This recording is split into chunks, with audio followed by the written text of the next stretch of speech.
एक 12 साल की बच्ची और 30 दरिंदे। मैं आपको न्यूज़ सुनाने नहीं आई हूँ, वो तो हर कोई सुना रहा है और आपको पहले से पता है। मैं यहाँ आपसे एक सवाल पूछने आई हूँ कि क्या आपको लगता है कि कोई एक कानून, कोई फांसी, कोई गिरफ्तारी से ये सब कुछ रुक जाएगा? नहीं। ये कल भी हो रहा था, ये आज भी हो रहा है और ये कल भी होगा। आप आंकड़ों को उठाकर देख लीजिए, कभी 7 साल की बच्ची तो कभी 25-30 साल की युवती, कभी तो 60-70 साल की बुजुर्ग महिला। राजस्थान हो, बंगाल हो या उत्तर प्रदेश, ये कैंसर की तरह हर शहर और गांव की रगों तक फैल चुका है। इसका कारण क्या है? कारण है भीतर की शून्यता।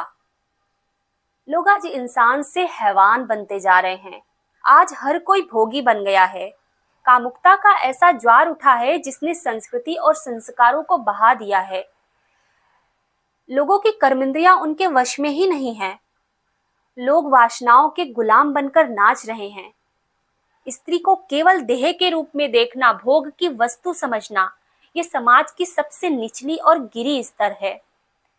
दुख तो तब होता है कि जब हम सुधार की बात करते हैं, जब हम आत्मबोध, जब हम योग, जब हम अध्यात्म और सात्विकता, पवित्रता की बात करते हैं, तो इस पर आज की पीढ़ी अपने कान बंद कर लेती है। अनुशासन के नाम पर लोगों को बेचैनी होती है। भीतर का श्वास सेल्फ मर जाता है तो बाहर केवल एक पशु बचता है। जिस समाज में शक्ति का उपयोग रक्षा के लिए नहीं, अपनी वासनाओं की तृप्ति के लिए होने लगे ना, तो समझ लो कि वो पतन की अंतिम सीमा पर खड़ा है। भीतर से हमने अपनी आत्मा को ऐसे अंधेरे में धकेल दिया है ना, जहां पे केवल और केवल विनाश दिखाई दे रहा है। इस बात को श्रीमद् भगवद गीता में स्पष्ट रूप से कह दिया गया है कि त्रिविधम नरकस्य द्वारम नाशनम आत्मनः कामः क्रोधस्य तथा लोभस्य तस्माद् इत्र त्रयम त्यजते। काम, क्रोध तथा लोभ, ये 3 नरक के द्वार हैं जो हमें नष्ट कर देते हैं। हम सब देख रहे हैं कि आज समाज के अंदर जो जघन्य अपराध हो रहे हैं, उसके पीछे कहीं ना कहीं यही विषय विकार वासनाएं हैं। किसी की हत्या हो रही है, उसके पीछे क्रोध या लोभ है।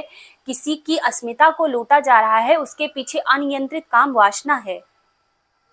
क्रोध और कामुकता की आग ने संस्कार और संस्कृति को जलाकर राख कर दिया है।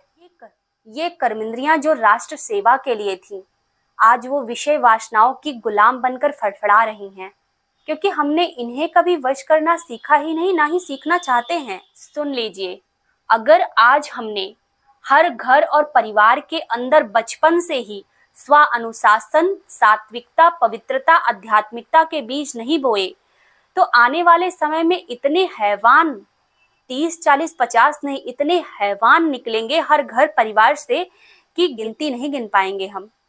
या तो अपनी कर्मेंद्रियों के स्वामी बन जाइए या फिर आने वाले भयानक महाविनाश के लिए तैयार रहिए। फैसला आपका है। धन्यवाद।